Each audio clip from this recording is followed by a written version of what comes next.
Welcome, everybody, to the Give It Podcast, the podcast for blurs, for nerds. If you have a fandom, guys, you are certainly most welcome here. We are your hosts of the most, Tafari TV, Show Guy Joe, and myself, Black Spartan. Fellas, it is the weekend. How are we feeling? Have people started making brackets yet, or is that today? Probably people start making brackets, actually, honestly, by March 1st, but yeah. I feel like I've heard almost nothing about the tournament. It's weird. It is the start of March Madness for all those that are all the NCAA variety. So brackets, I think, are being accepted until next Friday, if memory serves me right. But yeah, Joe, how about you? We built this city on rock and Nope. Going through that, he is justified with any murder he commits at this point. That is almost like that is triggering on a whole other level. But apparently, to that group that is now getting dividends off that show, you are very much welcome. But as you can see, guys, we are a little bit more leveled up, which means that we do try to watch our language, but words do fly. At the same time, we do show movie and video game trailers that might be too intense for younger viewers, so viewer discretion is advised. Aside from that, welcome. So, I guess before we get to the trailers, I know there were some movies that did come out. Pretty much, I know, Tafari, you got to see Magazine Dreams and The Day the Earth Blew Up, Looney Tunes movie. So, how do you feel about both those movies, sir? Yeah, so I got to see all the March movies. So there was Looney Tunes, Magazine Dreams, and Snow White. Thank you, Disney and AGM. One movie is a beloved IP coming back to modern times. Another one is very much a dramatic thrill ride that will have you cringing in your seat from how uncomfortable it makes you for 2 hours. And the other one is also a movie that came out this month. Damn. I'll be honest, I didn't know. I couldn't figure out why everybody was mad at the girl playing Snow White. And I'm just like, they threw her a lot of songs, and I think she did an okay job. Mm-hmm. Wonder Woman as the evil queen was a decision. So not believable. The reason why they don't like her, she has opposing political views to Gal Gadot involving the Gaza-Palestine That stuff. too. No, that's the predominant reason they don't like her. Okay, because I'm just like, why? I was gonna say, was her performance that horrible? She did good to me. I was like, I didn't know who she was, but she hit every note of every extra song they threw in there. It's very much a reimagination versus just a retelling. I did like what they did with the dwarves. It's just the third act is where I'm kind of struggling to hang on because it very much gets talking no jutsu, where I'm just like, are we supposed to be throwing her off a cliff or something crazy at this point in the film? I don't fully remember the original, but I played enough Kingdom Hearts to piece it together. Mm-hmm. I couldn't find a solid reason why they were mad. They're like, oh, she's not the accurate Snow White, or oh, I heard some of the political stuff, and then I've also seen people like ultra zooming photos of like what arm and back hair follicles, and I'm like, what is the point we're trying to make here? They were really that into it. I think she's Latina, and they're trying to say, I don't know. People are weird. They can't even be angry for the same reason. Looney Tunes is great. If you send a picture of your poster or your ticket stub or at the movies, Ketchup Entertainment they're sending out free wallpaper. So 4 little nice, cutesy little Looney Tunes goofy pictures for the background for your phone. Mm-hmm. Instagram, they're doing that now. I'm glad that film is actually doing well enough to where they might get Coyote versus Acme. Ketchup Entertainment, please stay where you are. Don't leave. Right. I know people gave y'all crap for the Crooked Man, but to my understanding, the sentiment was they at least tried, because other than that, nobody was doing anything with Hellboy. Mm-hmm. Magazine Dreams is just a dramatic thrill ride that very much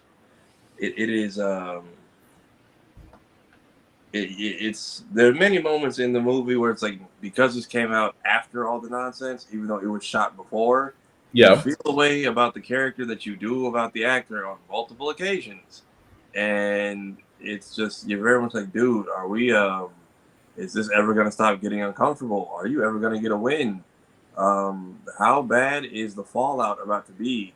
And then they cut to Brack like The Sopranos, and it's like, cool, so it's going to get worse from here, is what you're telling me.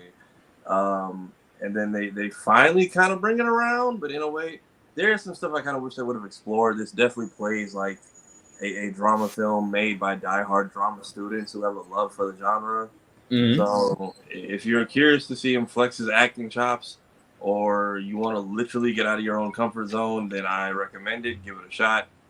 But yeah, 2 out of 3 of those movies are worth a watch. The third one is, I mean, if you're a Disney buff, that's fine. It was just not for me. Gotcha. I will say this because again, catch up. If you guys do get Wile E. Coyote versus Acme, we will be forever grateful that you got that movie. At the same time, Warner Brothers, I hope this proves a lesson to you guys that there are movies we do want to see, not the ones you force down our throats. We would appreciate that. But yeah, I want to see Magazine Dreams because I know I'm still rooting for Jonathan Majors despite his issues and his most recent issues. But it does seem like an interesting movie, a little darker, but like Tafara said, it is more on the drama side. So if you have seen Looney Tunes The Day the Earth Blew Up, and if you have seen Magazine Dreams, or if you even seen Snow White, willingly or unwillingly, let us know what you think about those things. But moving on to trailers for a second before we get into the other side of Assassin's Creed and Xenoblade Chronicles, which Joe has played and I have played. Onimusha 2, Samurai's Destiny. They actually came out with another trailer, which actually has some surprising news about this game. And also a bonus if you happen to have PS2 data. Yes, I said PS2.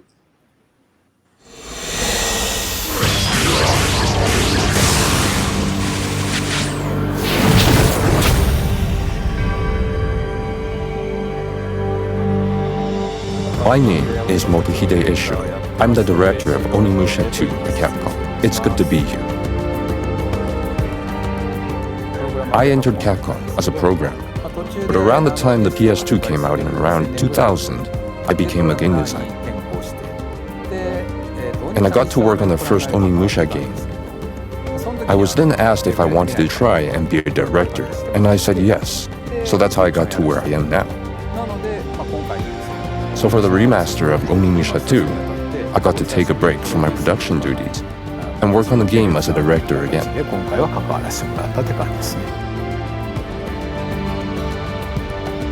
One of the defining elements of the Onimusha series is the critical attack.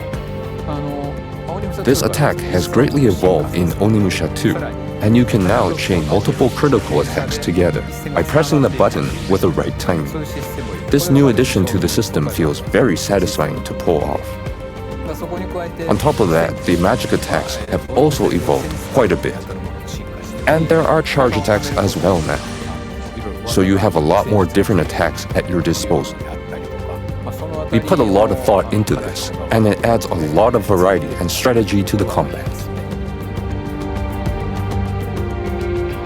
In the original game, there were several modes you could only play after completing the story. We actually had a good variety of minigames in Onimusha 2, and this time around, they're all available from the start, so you can play them whenever you want. Everything is unlocked from the beginning, and the game has a surprising amount of content. So there's something fun for everyone in there.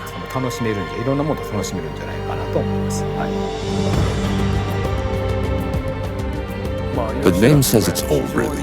Hell is an extremely hard difficulty mode. All it takes is one hit from any enemy and you'll die instantly. So it's not for the faint of heart. I haven't been able to complete it myself yet, but some members of the staff have been able to pull it off. So I hope everyone tries it out to see if they can get through it.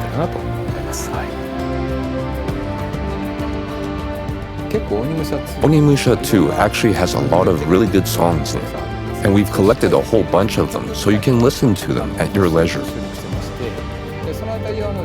The digital soundtrack contains over 40 tracks, and you'll be able to listen to all of them as much as you want.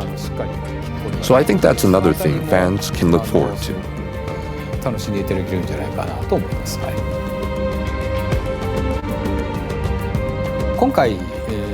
In terms of new special features for this remaster, Onimusha 2 has a variety of locales and an interesting and colorful cast of characters. And they were all designed by Keita Amemiya. he actually made a whole lot of art pieces, and we've included over 100 of them in this game. And of course, they're all in high definition. So you can really get a good look at all of the details by using the zoom function. There's some really interesting details, and I would really encourage fans to check it out, to see how much work Keita Amemi puts into his art and how much imagination he has.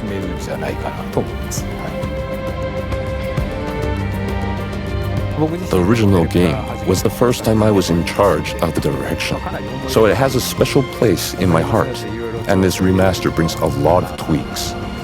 Apart from the fact that the graphics are now in high definition, we've also included quality of life improvements to make it more fun to play.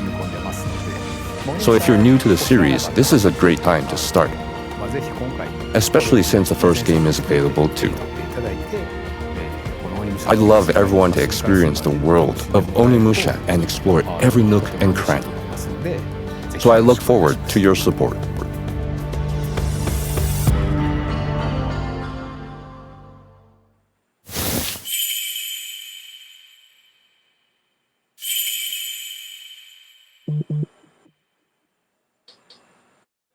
Now, I just want to point out one thing outside of this, because again, I'm not making fun of anybody.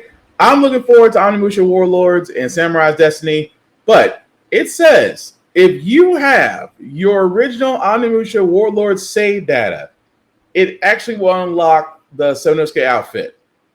I'm going to throw this out to you. I know good and hell well I don't have my save data anymore. And I'm not making fun of you if you do. If you have your if you still have your original, if you still have your original PlayStation 2 save data, how? Number one.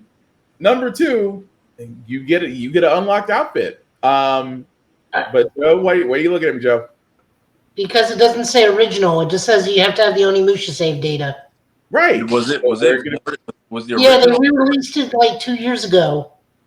Okay. Right, which will put it on PS3 or PS4. No, But you can digital download it now. the original data?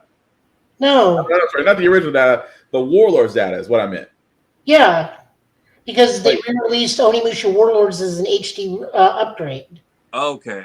Okay, so that means if it's 2 years ago, that puts it on PS4 then, or PS3. Get it right now on PS5. Right, but I'm talking about the save data. So in other words, you're saying, okay, maybe I'm misunderstanding, Joe. So what you're saying is you can actually download it on PS5 and still have the save data. Is what you're getting at. If you save a game on the new version, then yeah. Okay, then I stand corrected.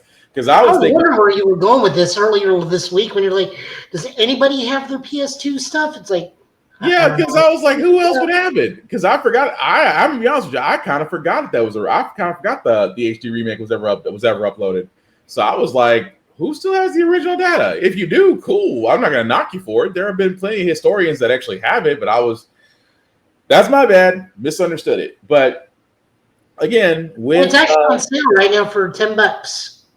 Oh, better hurry and grab it for the terrace head. Anyway, but between that and Way of the Sword and Samurai Destiny, what are we thinking, folks? Is it worth picking up? Like Joe said, it's $10 right now on the PlayStation Network. Is it worth picking up? I mean, Onimusha 1 is for $10. Oh, I'm sorry. Onimusha 1 is for $10. Sorry. Onimusha 3 is for pre-order for $30. That's not bad. I can live with that. And But you get pre-order, you get the orchestra album. Mhm. You also get an in-game pack with 3 herbs, 2 medicines, a secret medicine, 2 magic liquids, 1 perfect medicine, 1 talisman, so 1 like Monster Reborn, and 10,000 red souls. that's not bad. But still, I do want to play it. But your guys' opinions outside of waiting for Way of the Sword, which won't be till next year. But would that make you want to go back and play 1 and then play 2? Oh, yeah. Tafara, you ever played Onimusha? I haven't. I've seen people play it. I just never jumped on the wave, but they at least looks like they fleshed out everything, making everything available from the start, giving everybody the track list, the artwork. So at least if you're going to repackage a game, you at least give people a little bit more to come back for. for the HD price point. So seems like it'll be enjoyable, at least for the people who are looking forward to it. But still, hell mode. I've never done hell mode. Joe, have you ever did hell mode? I don't have that kind of patience. Yeah, same. Understood. Like what is it, Grounded and Last of Us, where I think you start the entire chapter or possibly game over if you die. Like, no thank you. I thought hell mode is if you. I think it's hell mode is if you get hit, you die. Yeah, I think it's a one hit. I think it's a one hit kill. That's even worse. No thanks. If I remember right about hell mode, yeah, hell mode. It wasn't permadeath, but I think it was if you did get hit, you died. Which again, if you never played Onimusha, think like Ninja Gaiden, but Ninja Gaiden likes to torture you. That's about the best way I can put that. But still, I want to play it. But speaking of things that were played, before we get to the next trailer, which kind of goes along what we were talking about. Joe, you had a chance to play Chronicles and Shadows, is that right? Or just Chronicles? Chronicles. All right. So you got a chance to play Xenoblade Chronicles X. What did you think, sir? I've only gotten through the tutorial level, but already it's a little bit better streamlined. Looks a little bit prettier. Combat is exactly the same as any other Xenoblade game, where basic attack until you get your knock, topple, and whatever. Your three big moves that like has been in the game since Xenoblade 1. Okay. So that's still there. I'm nowhere close to the max. That's like a 20-hour thing to go through. I've already met the character that's been redesigned to be mildly older because people on the internet are creepy. So they aged up a character from 13 to, I think, 17 or 18. Okay. Internet being weird. Yeah, can't argue that. So, no, I'm having a good time. I'm sure it's a good game. The rest of the way through, it's just, early impressions are... It's like every other Xenoblade I've played, where everybody is mildly British, despite the fact that we are in the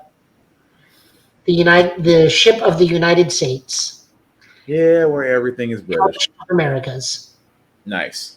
Well, okay. Well, before I speak on Shadows, I didn't really get to play a lot of it. Like I told everybody else, as much as I have respect to the ninja, I was playing as Yusuke the first chance I got.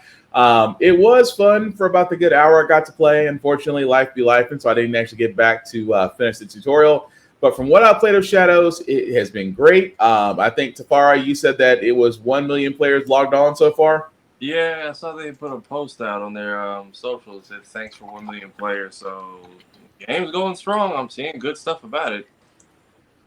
Okay, cool. And apparently my video decided to die. That's nice.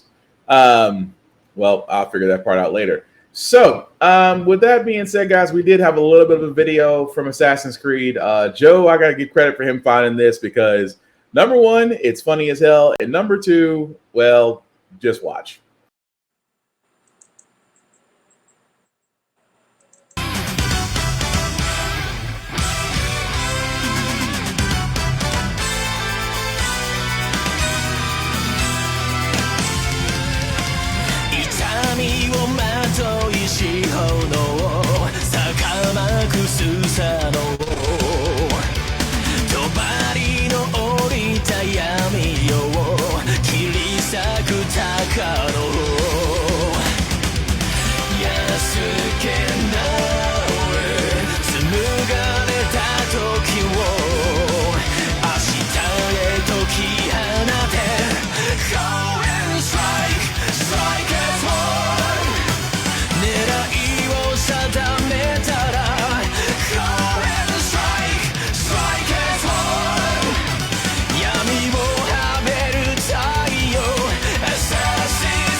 I don't care who you are.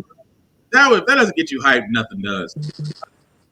My work here is done.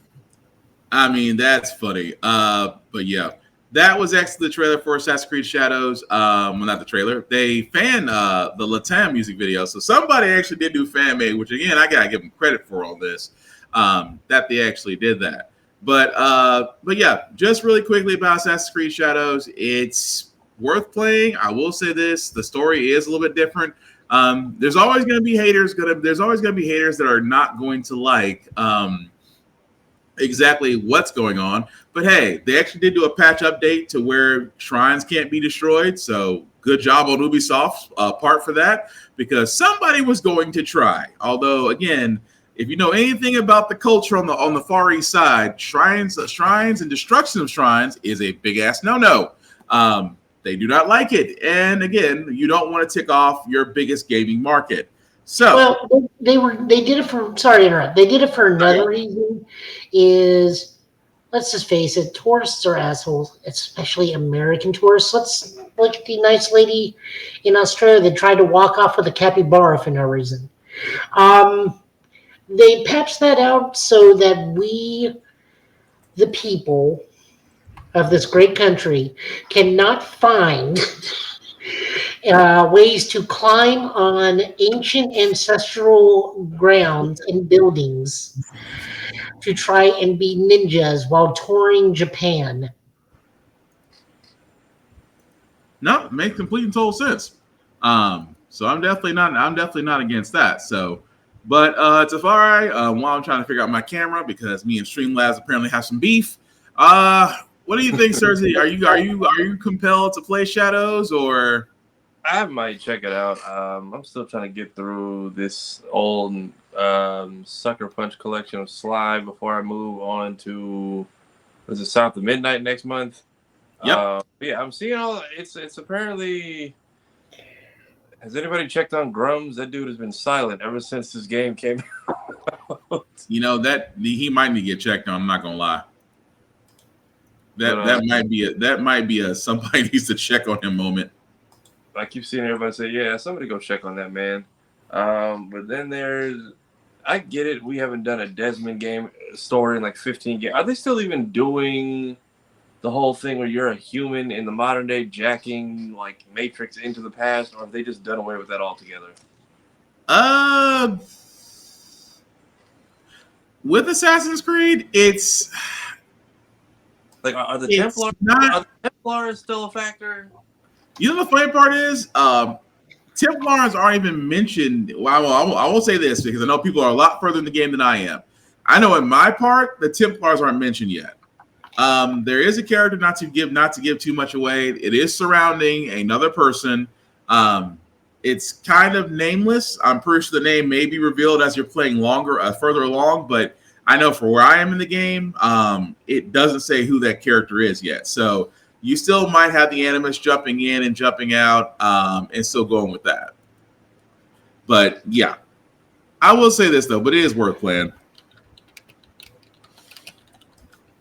But it looks good. It looks good. I just haven't had a chance to get at it or really take a swing at it. But I'm glad it's at least beating all the hatred and anti-hype that it was facing for absolutely nothing. Oh yeah, it is definitely succeeding in that. But with that being said, we are going to kind of move along with other news. This one I kind of want to bring up just because, well, one, it's John Wick in a way. And number two, it's not John Wick in a way. We did get another trailer for Ballerina, which will be coming out June 6th of this year. So we're not too far off from that. Again, it's John Wick. So the trailer we're about to play is extremely graphic. But if you have not seen anything about Ballerina, here it is. In Slavic mythology, the Kikimara is a spirit that exists in the shadows. To those with darkness in their hearts, she can be vengeful. But to the innocent, she can be a protector. It's up to you to choose. Welcome to the Continental. Checking in? I'm looking for the tribe with this mark. Needing to know is what got us banished from the Garden of Eden. Are you prepared to be cast out again, Eve? Yes. I'd like to go hunting. Will this be a large or small game hunt? Large.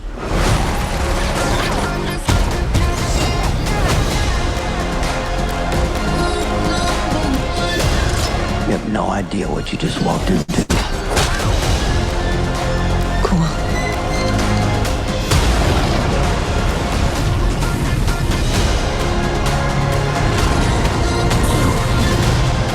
There's a declaration of war if she's not called off.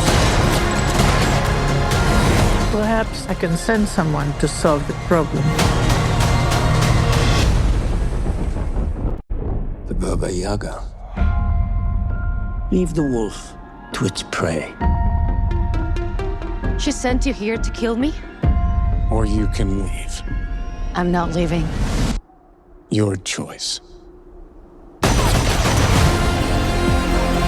This is your fate. And you cannot change it.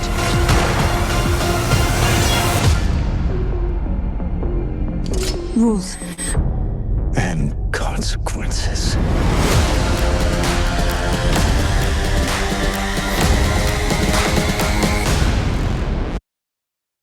Okay, so that pretty much changed my opinion on this movie. So that was Ballerina, the second trailer. As you can see, guys, will be in theaters June 6th.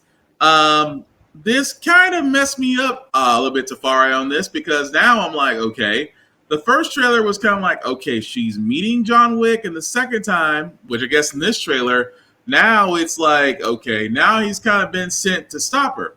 So that does kind of change the dynamic a little bit, but does it change your opinion on wanting to see the movie? No, I think I think they don't want to lose John Wick money, but I think Keanu Reeves also doesn't want to milk it into the ground. So I can very much see we're going to get a good action, next generation, young, old school conversation through combat, come to Jesus moment, possibly, and it'll probably be like 5-10 minutes max. But I'm seeing the same level of excitement as this that I did for the other John Wick films, which is good because it gives them more room to spin off successfully. I think it'll be fine though. I see a lot of people still curious because John Wick is great, but they're not ready to let it go. But you can't keep just forcing the same person to do the same thing for so long. Yeah. No, I mean, you're right. I was always worried because every John Wick movie, I was always worried, like, how do you up the ante? Because from 1 to 2 to 3 to 4, it's always been, okay, you had to up the stunts. And so, of course, with John Wick, they keep on saying to do another John Wick, and I'm just like, kind of how? But with Ballerina, it looks like they do things differently. I'm not knocking it. I think it's going to be great. It's going to be kind of off-putting to see Lance Reddick again in the last role. That's still going to be kind of odd to see him that way. Is this his last job? Yeah. That was his last scene. That last scene was his last major picture role. Major picture role. So yeah. So yeah, it is going to be a little weird to see that. Joe, are you looking forward to Ballerina, or is this one you're probably going to pass on? This is the first time I've heard of it, but I mean, I'm down for it. I love the John Wick thing. I know Keanu Reeves says his heart is willing, but his knees are not for John Wick 5. But I wouldn't be surprised if we somehow get a definitive answer if he's dead or alive. True, you didn't see a body. You did not see a body, so. But no, I'm really curious to see what they're going to go with Ballerina on this. But still, good things. So, Joe, I'm glad you're back, sir, because you got to see DigiCon. Before I play this trailer, was there any news that you wanted to lay out that you saw from there? So the preview we're about to see is kind of like a small snippet from the upcoming Digimon 2 movie that's happening in that new Kizuna timeline. Yeah. Which is separate from the which is separate from the anime timeline. Because apparently after a certain age, Digimon can't partner with you anymore, which is weird. Digimon have age limits now? Apparently, once you get old enough, they just vanish. Yeah. Apparently, you go missing. Because I like the anime ending. You go missing in the Digi world. No, the Digimon themselves just like vanish from you. Ah, that's different. But yeah. But what Joe's talking about is the Digimon adventure called Digimon Adventure Beyond. If you have not seen the trailer, here it is. 八神太一さん、石田大和さんと。たける、お話の続き書いてるの？ああ、そうだよ。今度はこの本を書き始めるきっかけになった頃の話なんだ。ああ、あの時のことか。Thanks, Yuri. Please let me handle it from here. What's your name? I'm Yori Hida, a Japanese high schooler. The two guys in the front are Taichi Yagami and Yamato Ishida. 太一も英語くらい喋れるようになっとけよ。就職にも有利なんだから。フランス語なら少しできるんだけどな。あ、うちのじいさんとこ行ってたんだっけ？それよりヤマト、免許持ってるとは知ってたけど、国際免許まで取ってたのか？じいさんの遺言でな。お前も免許だけでもあれば、いざとなったらアニメの制作進行に就職もできるぞ。太一、デジモンの匂いがする。外からだ。ビハインドアースだけ。大きいです。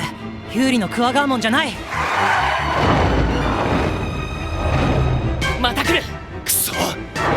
ユリ、スマホからでもゲート開けるんだよな。ええ、ネット接続さえできればですが。電波来た。ゲート開けユリ。その子とお前だけでも先に行くんだ。でも迷ってる暇はねえ。わかりました。デジタルゲートオープン。 OK, you go first.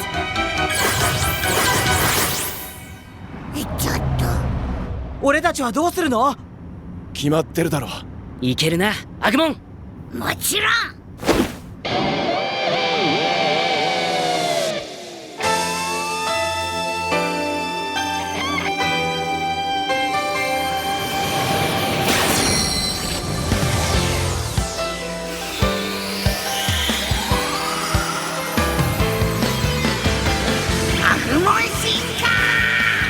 ガブモン進化！グレイモン！ガルルモン！晴れの日ばかりじゃないからたまに冷たい雨も降るけど傘広げよう。生き方に地図なんかないけどだから自由どこへだって行ける。メガフレイ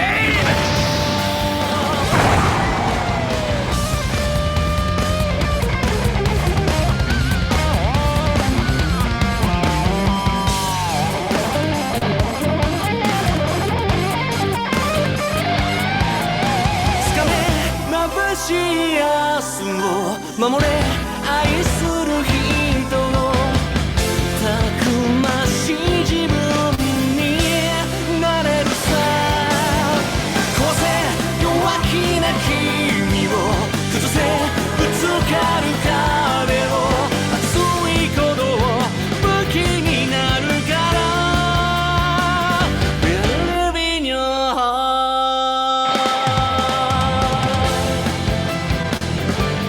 いつまでも戦い終わらないね。まだまだこれからさ。でも負けるわけにはいかない。俺たちを信じてる人たちがいる限りな。頑張るよ俺。頼りにしてるぞ。任しといて。よーし行くぜ。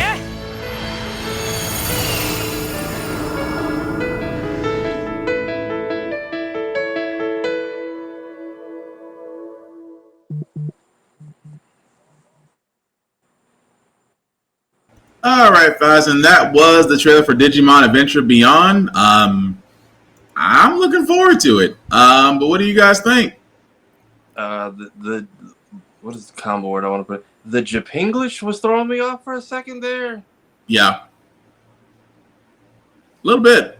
Because we were bouncing between both languages, so I'm like, is this a subbed or dubbed, or is this going to be one of the first properties of the decade to do both and just see it as it is? It makes No, me I wonder. think. Go ahead, Joe. I think they were in America, and the kid in the backseat of the car is American. Okay, because I was like, it sounded very much like they had the Japanese VAs doing English voices, but we're just bouncing back and forth between like a multilingual convo, and I was curious if the whole movie was going to be like that. It should bounce back and forth, but that's a good question. Considering the fact they were talking, one was in English, one was Japanese, and one was speaking French, so it possibly could go that route. But either way, we'll see. But before we get to the other part, where I kept on saying that somebody probably got fired over in somebody got probably fired over Digicon, we did have some breaking news, guys, as we are very sad to report. Boxing legend George Foreman did pass away at 76. For all those that are not familiar with boxing, he was the guy, well, outside of boxing, he was a guy known for being a pitch man, especially the famous George Foreman grill. If you have one, well, chances are that's because of him. At the same time, he's had wonderful fights, beating Muhammad Ali and also winning gold in the Olympics. Again, this is a guy that was probably one of the most feared heavyweight boxers of our time. But yeah, he's a lot of our legends are starting to go by the wayside. But we definitely want to give this man his respect, his flowers, for everything that he's done inside and outside the boxing ring. But fellas, anything else we want to add to that? He is survived by all his children, all named George, even the girls. Really? Yeah. Look it up. They're all George with a number. Every one of his children is named. That is actually a very true fact. I knew the sons. I did not know the daughters because what was it? Was the girl named George in the King of the Hill episode? Yep. Yes. Hold on. Yeah, all of his kids are all named as Joe said. All of them George. All of them have a number. Because they changed her name in the show to Frida Foreman. So I thought he really had a daughter named Frida. I didn't know the girls were named George too. Yeah, that is very true. But we definitely want to pay our respects to that man, because again, he is definitely a part of boxing history and a legend unto himself. So definitely rest in power to that man. Again, if you're just now joining the stream, I apologize. Me and Streamlabs right now are not being very cooperative. So I apologize if I'm looking like the banker from Deal or No Deal. It's just the fact that we're just going to have to go back to what works. But for now, guys, please bear with me. I'm not just a ghost in the shell. That also being said, the other part of Digimon news that we have. We're going over to the other one. I actually have info now. Finally. Oh, no, I'm sorry. Oh, my bad. Go ahead, Joe. So this is both a music video and OVA set in the still the initial 2 seasons of Digimon, which is known as Digimon Adventure and Digimon Adventure 02.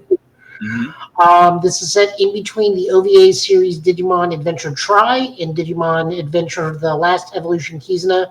So this is like an integral between the two films.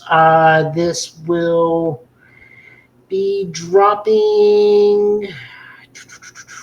They have not given an official release date, just a premiere date. So, it originally ran at Digimon Con in yesterday. Okay.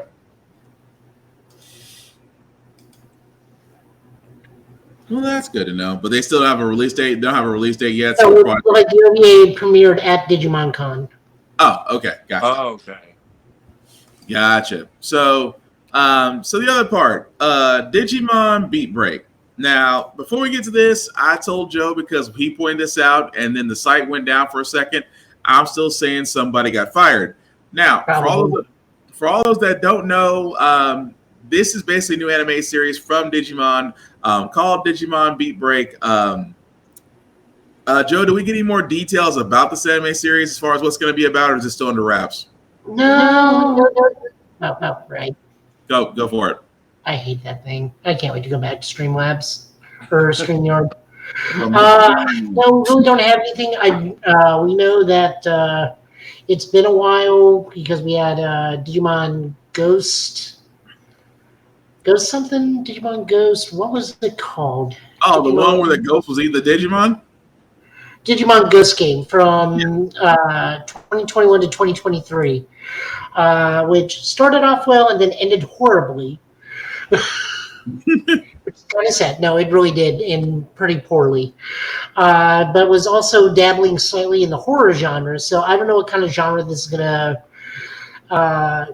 collab with, I guess is the best word. I mean, the initial poster looks like this may be another horror-themed Digimon, which I think is cool, but hopefully they stick the landing because Ghost Game did not do that. Actually, I don't know. I don't even remember how it ended. They got brought to the digital realm, told about a great evil that was approaching, and everybody was worried. It's like, well, how long do we have to prepare? It's like, oh, it's coming in about 5,000 years. I was gonna say because I don't remember how that went in outside the fact that there was a ghost Digimon that was eating other Digimon. And then they had like a huge plot hole that they did with Black Digimon being some sort of coded corrupted virus. Mm-hmm. That was like predicting and bringing about the Great Calamity, and then that got dropped, and then the little Triceratops Digimon had his black form, which was evil, and then they they did not stick that landing. No, they did not. So again, we don't have a lot of information on Beat Break, but we will once it actually does come out. But one thing I did want to point out, because I want you guys' opinions on this one before we get to our Elio trailer. And also this is news that came out that I never thought I would see this on my bingo card. Power Rangers will be getting a reboot on Disney Plus. Now, for all those that are wondering how this is pulled off, remember Saban sold the rights. Hasbro does own Power Rangers. However, Disney has actually leased the rights to actually do a whole new reboot on Disney Plus. So I'll ask you guys this because, again, we all know Power Rangers since the 90s. We all got our favorites on what we liked or didn't like. Is Disney making the right move with rebooting Power Rangers, or is this a money grab? So what's stopping them from just making this a sequel to the last one? Because I heard that movie was okay. So how this is playing out is this is playing out like Doctor Who, where Hasbro is producing it and Disney is just the viewing platform. Right. Okay. Yeah, so Disney is not backing in. I honestly wouldn't mind Disney taking over because Disney had some very enjoyable seasons of Lightspeed Rescue. What are they called? I only know the Sentai ones, guys. Sorry. Power Ranger, Dino Thunder, and they were, I want to say SPD through RPM, but I don't think I'm right. They did. SPD through RPM was what Disney had to. SPD, Ninja Storm, Dino Thunder, Disney Mystic Knights, Mystic Force. Yeah. Unfortunately, Operation Overdrive. Unfortunately. Because I think they butchered Bo Kenger. Yeah, but CJ was cosplaying, I think, the red SPD Ranger at BlurredCon. Or whichever one, because I know Joe recognized it immediately. And I was like, I know they had a Power Ranger shoot they organize every year, but so they did, according to this, from what I can remember, because I got, God bless, I have like the complete guide of every Sentai on me right now. Look, it came with my toy. All right, leave me alone. We're not judging you. We're not judging you. We got. Because I think the last thing they did would be. Yeah, so they did Ninja Storm through Jungle Fury through RPM. So that's Operation Overdrive, Jungle Fury, and RPM. Because then Nickelodeon took over with Samurai. Okay. Well, that's good to know. But I'm gonna be honest with you, I don't think it's a bad idea. I want to see what they do. I hope it's not cheesy. Like I said, for my favorites are still SPD. Mine is still Lost Galaxy. It's Lightspeed. I did like. Dino Thunder was a little bit overkill. So was Dino Thunder had that great episode where they actually watch an episode of Aber Ranger. Yeah. So I'm like, it's just I want to see, but then again, they might be trying to go to the younger demographic because let's be honest, Power Rangers equals toys and merchandise. So we're gonna see what Disney comes up with. I'm kind of curious because it's no longer part of Saban's universe. So I don't know. We'll see. Honestly, I think they're just going to start all over again because if they are going to adapt any of the newer ones, a lot of them is really hard to adapt. They could really only do Kira Major and Boom Boonger because Zenkaiger is one Ranger and 4 human-sized Megazords. Dome Brothers is just an acid trip on its own, so I don't think they'll be doing that. Isn't the one I said was Nightmare Fuel? That's the one where they turn into the Megazord parts. Yeah, Nightmare Fuel. Yeah, and King Oger, they probably can't do it because of all the. Well, it's Disney. Well, it's Hasbro, not Disney producing it. If it was Disney producing it, they probably could because the majority of the sets were shot the same way The Mandalorian is with that giant movie background screen. Yeah, but the Hasbro clearly doesn't have that kind of money, so you can only really adapt the 2 the 2 machine themed Sentais. I would be now, but I honestly, I think they're just going to do Mighty Morphin Power Rangers again because we're already seeing from the Toy Fair they're really pushing Mighty Morphin. We're getting new morphers, new blade blasters, reinterpretation of the Zords again. I just hope they learn their lesson from the movie. That's all I can say. There Krispy Kreme. Was the movie bad? No, the movie was not bad. The monster. Wait. The reboot I thought was horrible. No, I enjoyed it. My only complaint was they went with Dunkin' Donuts, not Krispy Kreme. Or my only complaint is they went with Krispy Kreme as a sponsor, not Dunkin' Donuts. Didn't they try? They tried to set up a Tommy appearance for a sequel. Yeah, they did. That was like right before Jason David Frank died. Yeah. Because supposedly, I mean, they appear in the film, but supposedly it's Kimberly and Tommy, and they are multiverse jumping. Right.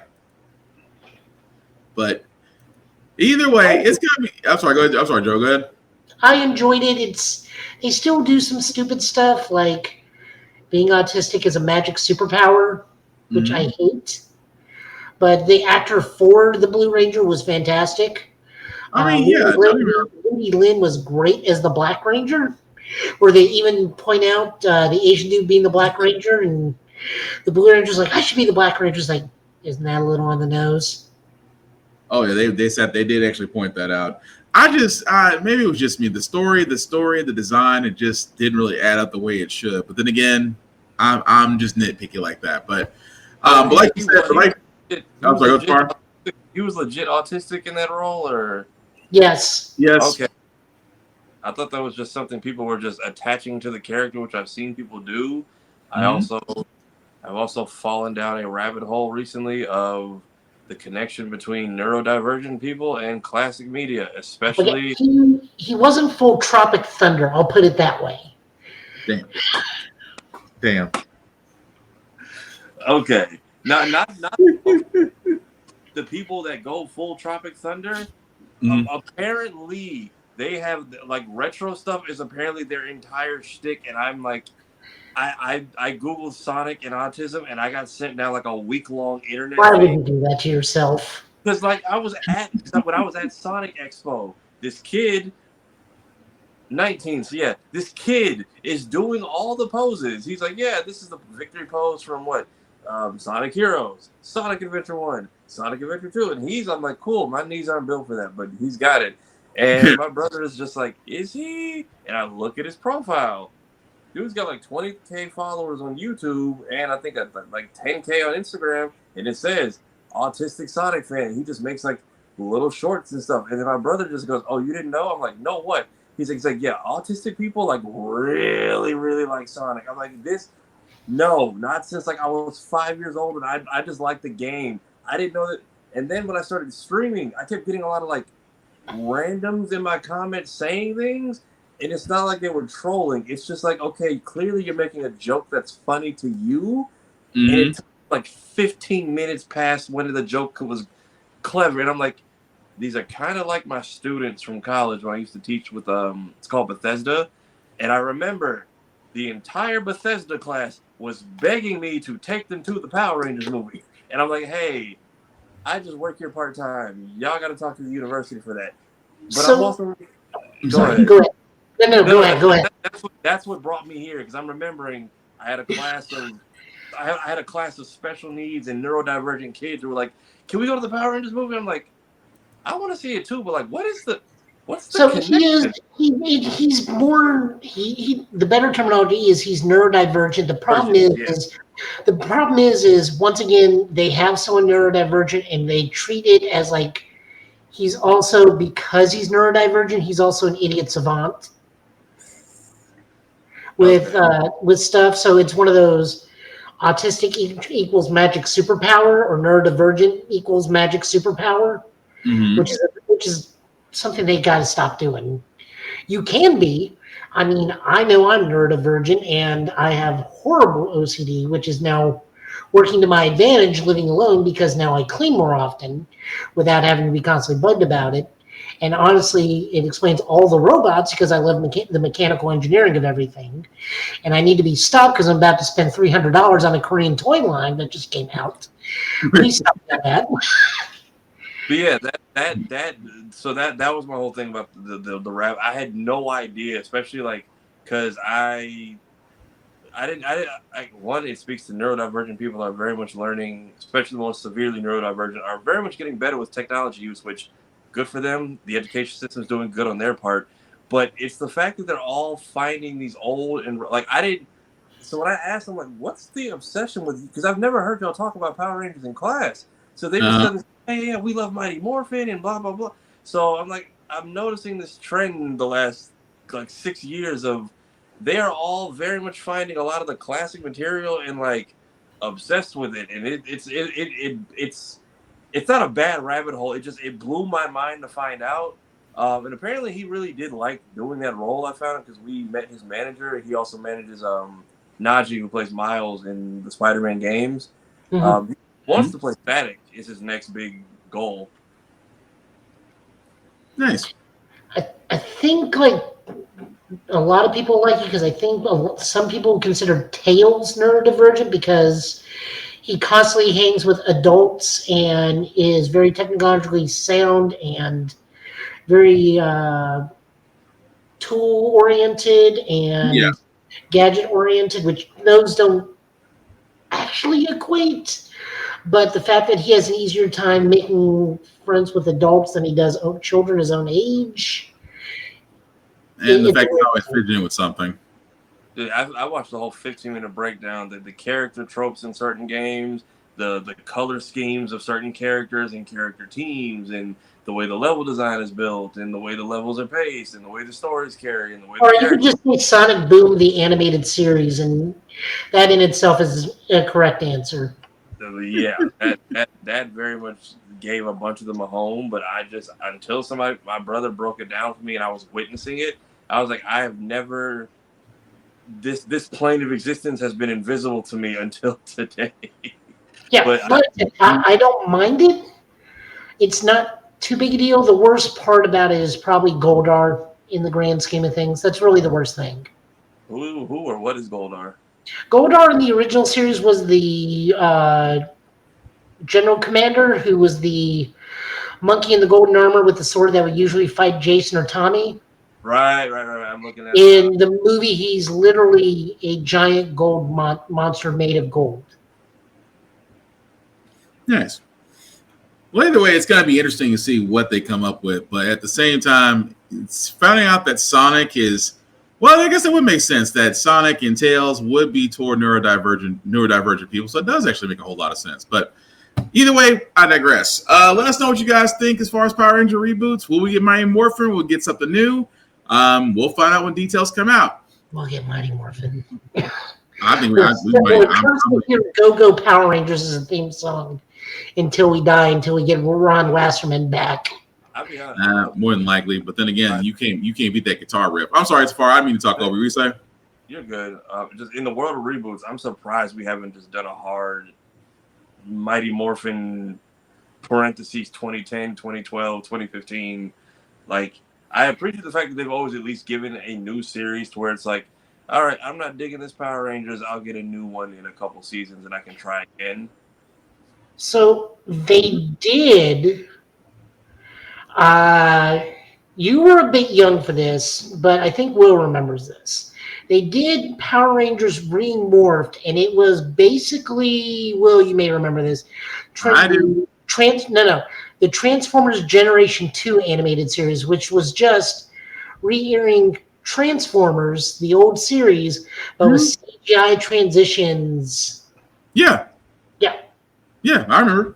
They did Power Rangers, I think it was called Remorph or something like that, where it was just the original season 1, but they added like cartoon layovers during certain jokes. Yeah. So it's kind of like what Dragon Ball Kai did. Basically just rehashed old Dragon Ball episodes, but pretty much just HD'd them.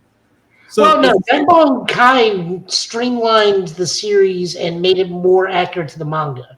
Yeah. Which is why we only have one episode of Screaming and Powering Up as opposed to 10. Yeah, but it was updated though. It was a big ass change. But you're right. I don't know, because with Go Power Rangers, yes, it is recognizable, and the guitar riff will never go away because every time I go past Guitar Center, there's always one person that's always doing it. I'm surprised the Guitar Center doesn't ever frown upon that. But you guys let us know what you think. Are we getting something new? Are we getting something old? Or are we just getting something a hybrid of the two? That also being said, there is a sale going on with Square Enix, and I have to give them credit for this, guys, because I keep saying marketing will make the big difference in games getting sold or games getting noticed. And this guy gets it.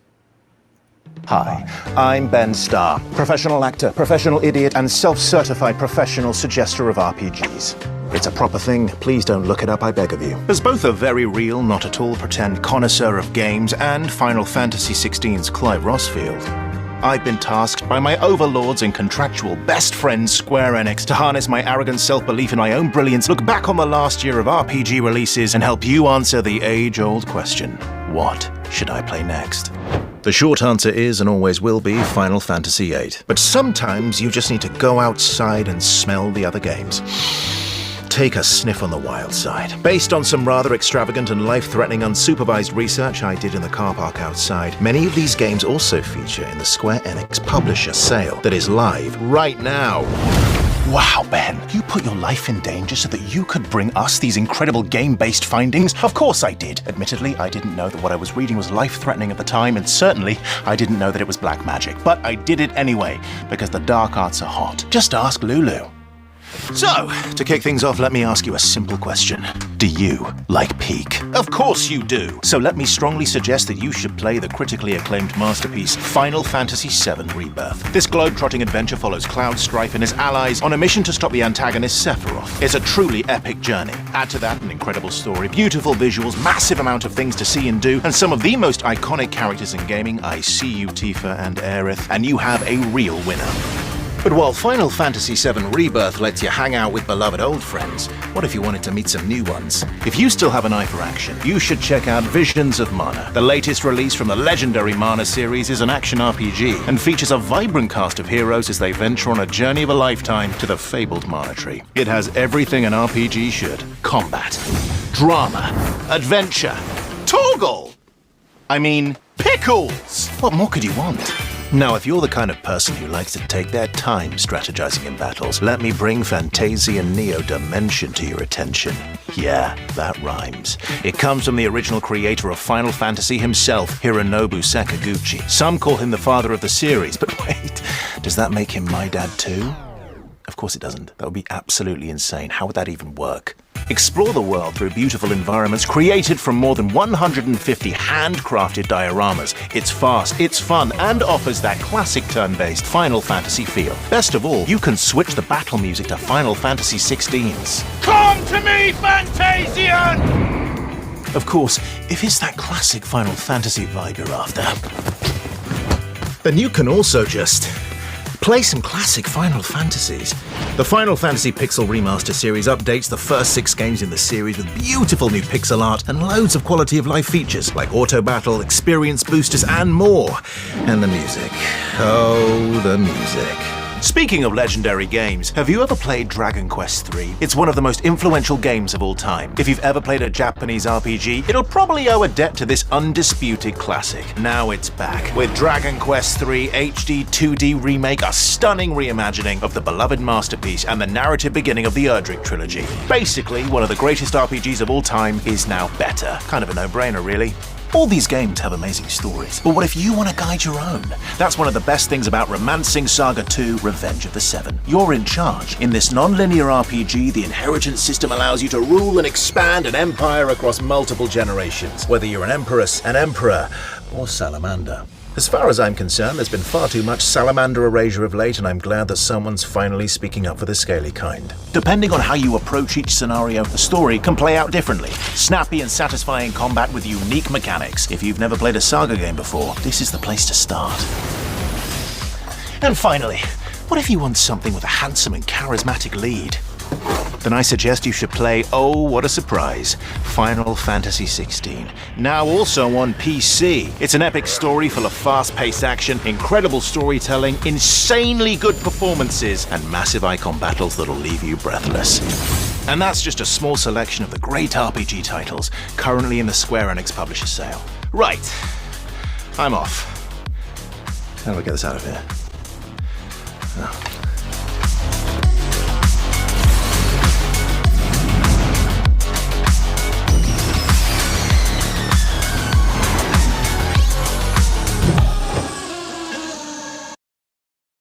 I'll say it once and I'll say it again. If you want to know how to advertise, get a guy, get a good screenwriter, and then just say go. As you can see, guys, that is the Square Enix publishing sale. If you go to Square Enix Games, or you can go to PlayStation Store or Xbox or Steam, all their games right now are low in cost for the foreseeable future, which I'm assuming it'll probably be the next couple of weeks. But definitely check them out. And also at the same time, Joe, what did you say you want that guy? You want that guy to play Doctor Who or something? You mean Ben Starr needs to be Doctor Who. I mean, he and I can already be best friends because he and I, Final Fantasy is our favorite Final Fantasy. Fair enough. We should probably reach out to him. Still, hey, never know. I'm just saying, you never know these days. But again, if you are a Square Enix fan, definitely check that out. I plan to because it's over 200 titles, so it's something for everybody. So the next trailer that we have from Disney, Elio. Tafara, I got to point this one out because I completely forgot what this is about. Do you remember? You're muted, Tafara. You're muted, sir. I don't either. I remember. I think One-Eyed Aliens. Also, damn, Square Enix just no mention of Kingdom Hearts at all in like that entire promo. So none. You know they're gonna be petty. They don't want to pay the mouse. They don't want to get anyone's hopes up at all. Pretty much. But yeah, I forgot this was coming. To be honest, so I think Pixar is trying to not separate but kind of branch out because even the that Winning Time thing they just put out, like it's. Mm-hmm. They're very much establishing, hey, it's Disney's platform, but we kind of run the show. So I don't know. It's interesting. Also, if this doesn't work, we can go back to Coco too for whatever reason. Oh, remember me. Dang, that song's stuck in my head now. How do you make a sequel out of that though? That's for Coco. Does he? I guess he goes back to the land of the dead. I guess I don't know why, unless he gets pulled back. But well, I guess we'll find out when it comes out. Anyway, here's a trailer for Elio, a guy that wants to be abducted by aliens and gets his wish.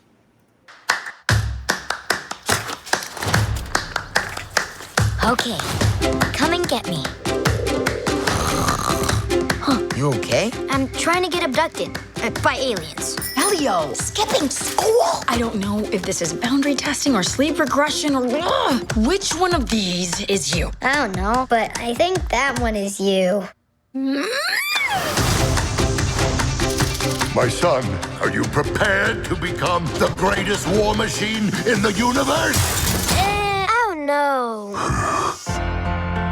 Your life isn't up there, Elio. You need to make friends. I just want to belong somewhere. So if any aliens are listening, please come and get me. Okay, bye. I love you. It's really happening.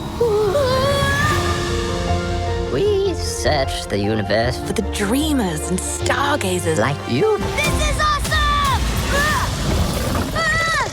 Are you gonna eat me? What? Ew. Oh, no. My name's Elio. Well, what's your name?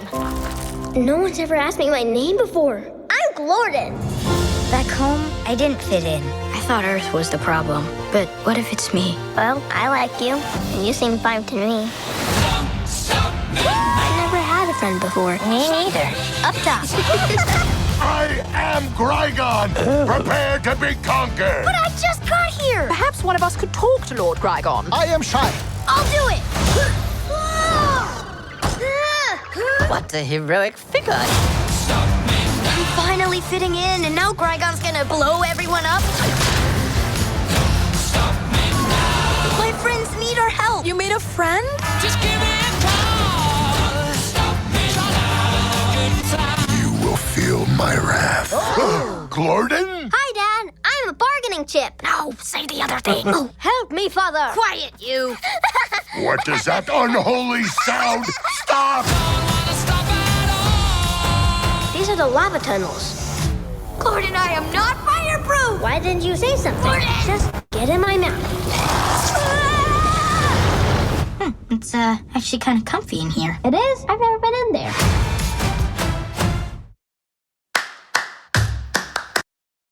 You know what? I would watch that. That was Disney's Elio trailer, guys. Although I would not trust to get into an alien's mouth in hot lava, but I don't know. It reminds me of another movie. I just can't put my finger on what movie that it reminds me of. But what do you guys think? Probably thinking of what was it? Home, where the aliens come in and just like kick everyone off of Earth and make it their house for like 3 years or something crazy. Something like that, yeah. It bugs me. I should know the name of it. It's just like I immediately, the moment the trailer started playing, I was like, okay, I know this storyline from somewhere else, but I can't picture it. Joe, what about you? I mean, I'm down. It looks fun. I just picks like. We're about to see a little boy lose an eye in the beginning of this film because like the patch is throwing me off because he had it in the first trailer, but now he has 2 eyes in this one. So right. So that's what makes me wonder: is he going to lose an eye, or has he always had that problem? That's a good question, but I guess we'll find out once that actually does get released. But before we get to Metalbringer, Joe, you said that we did have another thing about Ultraman that also got released? Yes.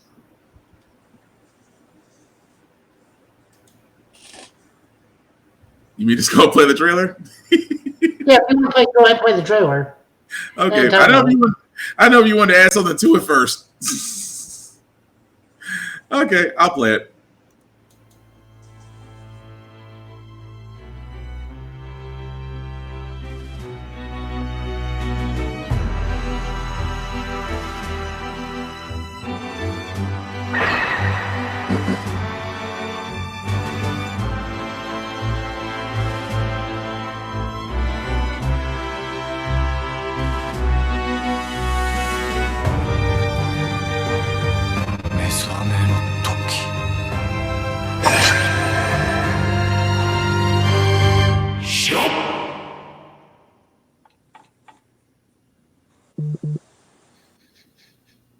And that's pretty much it.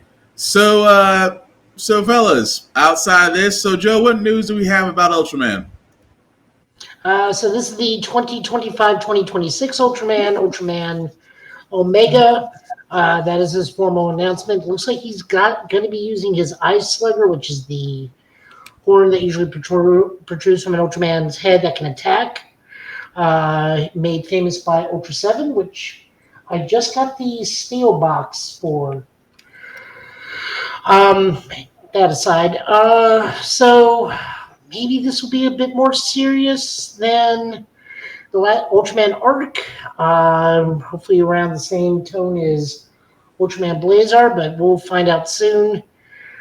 Tafari has some experience with Ultraman now, so what do you think? I'm curious to see what it is. So, Because I dragged him through a whole season. Yeah, I'm now versed in the world of Ultraman. Is that the one we watched? Is that out like for pickup anywhere, right? Or Not yet. They are releasing. The Blazar is out. Then they're going to be releasing Ultraman Arc, which is a very good series, and then I think, or Ultraman Z, and then I think they're doing Ultraman Arc.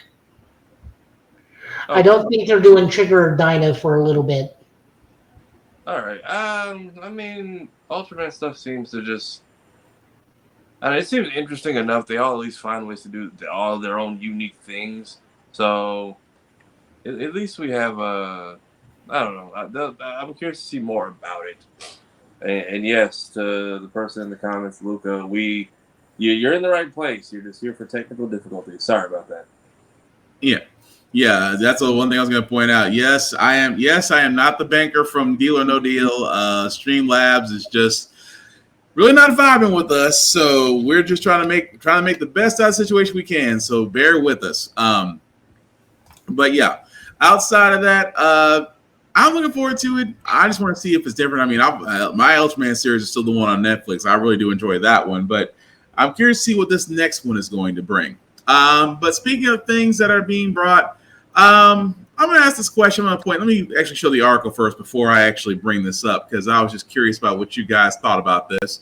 So, not just a goof, a Disney Plus series that is going to be the documentary on the making on a Goofy movie. Now, of course, this does premiere on Disney Plus April 7th. So that comes around the time of the film's 30th anniversary. So it'll be about 30 years since a Goofy movie had premiered. Let me ask you guys this. Is it really needed, or is the fact that, is it just nice to know how the movie got made? Do we really need that type of documentary, or do we just need another Goofy movie possibly? Somebody at Disney saw the episode of Atlanta where they made their own documentary and was like, I think the absolute hell not. How dare you? We'll do it ourselves. They could also be trying to gauge interest for a third film, which even so, you don't really need it. But at this point, give us something, because folks have been asking for something new with this for a long time. So, for the anniversary, a documentary works. I wouldn't be surprised if in the doc they release a teaser or a announcement for a third movie or a Goof Troop show that continues after the second film. Something. I mean, I can see that too. Joe, what do you think? I'm down for it. I mean, I'm acquaintances with the voice of Max Goof, so that's fun.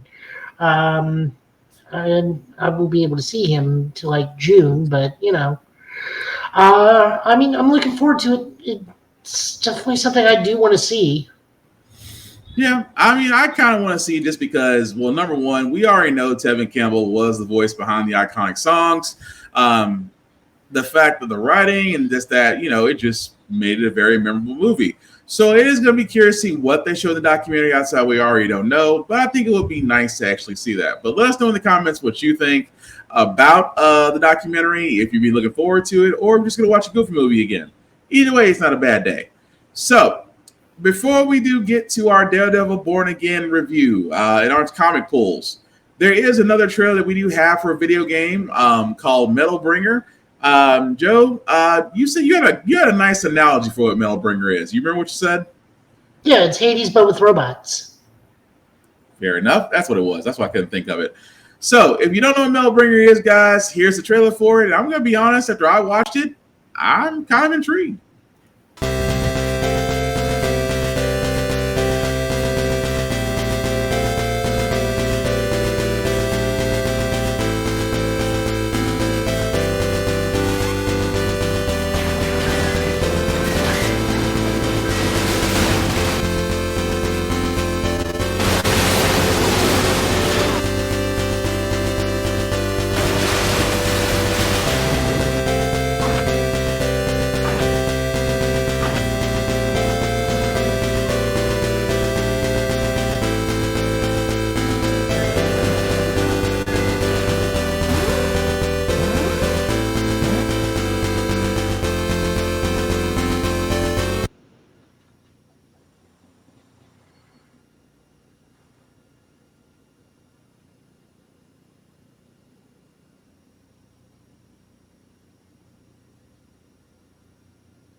Oh, so this is out already. Yep. Okay. Kind of reminds me a little bit of Custom Robo if anybody's played that on game. A little bit, because you can, if you blow up the mech enough, you can start picking up their parts and using their own weapons or body parts against them. Nice. Okay.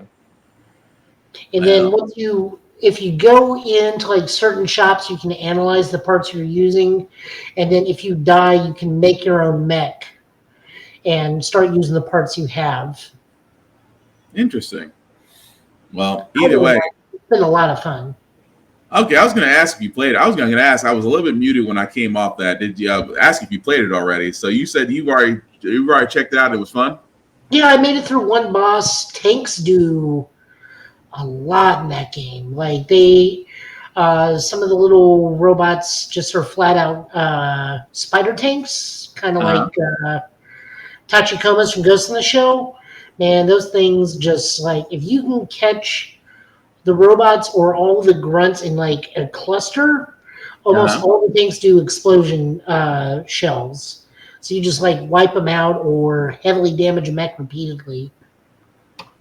Gotcha.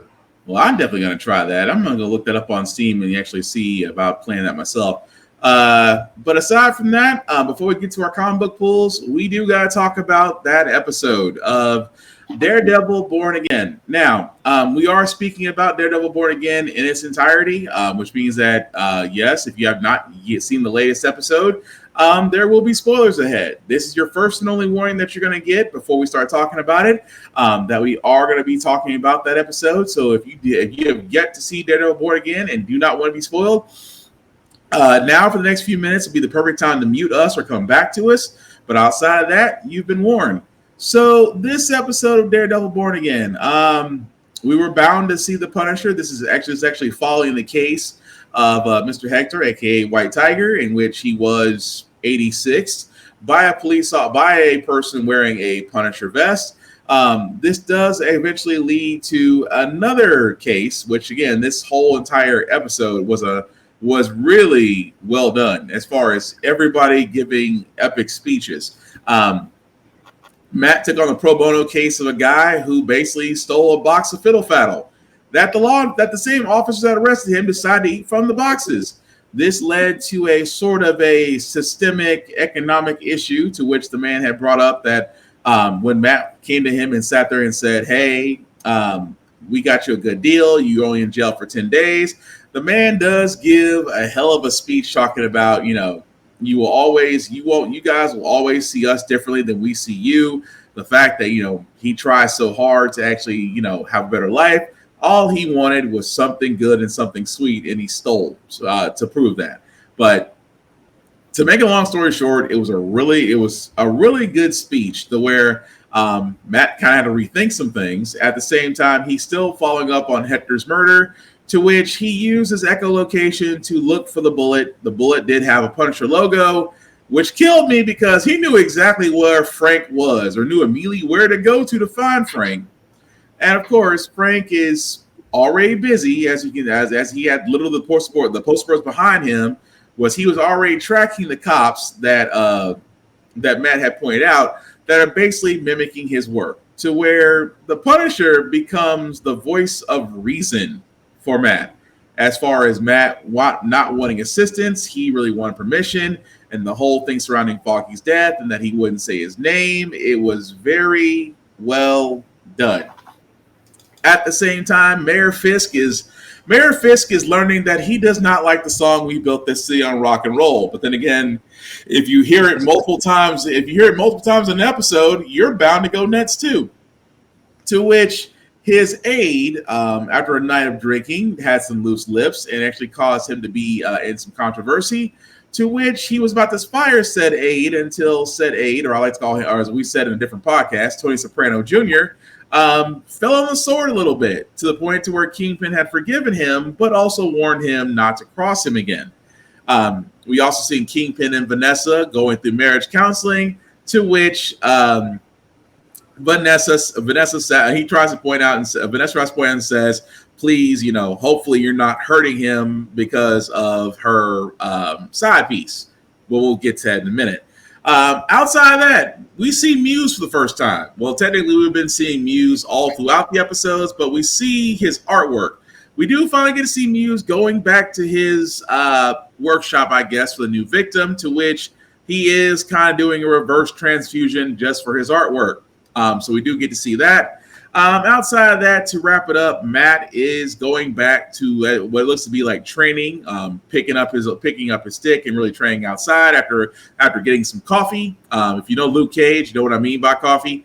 At the same time, we do see Kingpin having a Godfather-esque dinner, and then we see a man in a cage begging Kingpin, calling him every name in the book, actually. Kingpin, Wilson, Fisk, let me out. Which we come to find out that is Vanessa's side piece, otherwise known as Adam, and we now know why Kingpin's knuckles always look bloodied.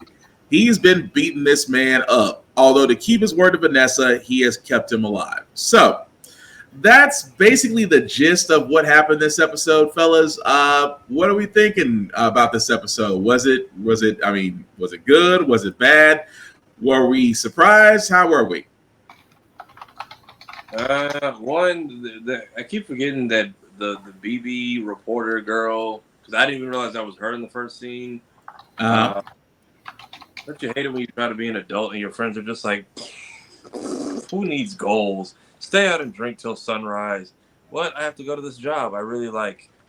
Who cares? Let's fall asleep on the bus. Like I have dreams and hopes, and then one. And that was weird. No confrontation between the two of them about, hey, could you not publish things I say in a drunken stupor? Also, maybe don't admit doing hard ketamine and drugs to your boss. Right. Or to the mayor of the city who you work for, because that's a scandal in itself. Vanessa, why did you even need to tell that man about that? Like, what the... That just... You knew what you were doing in the first place.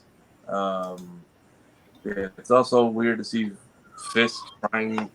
Everyone is wrestling with their darker half this episode. That's really what this was.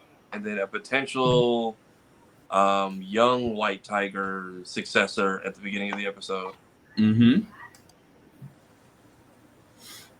Joe?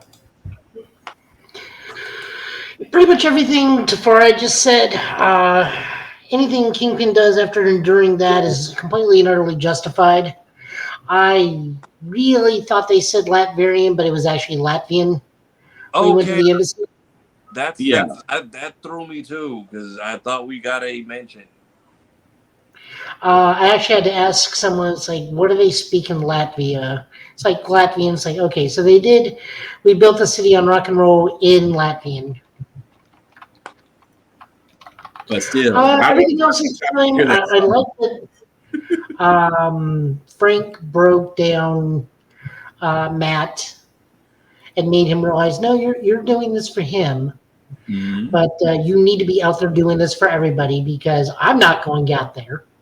I tried walking Matt, and it doesn't work for me.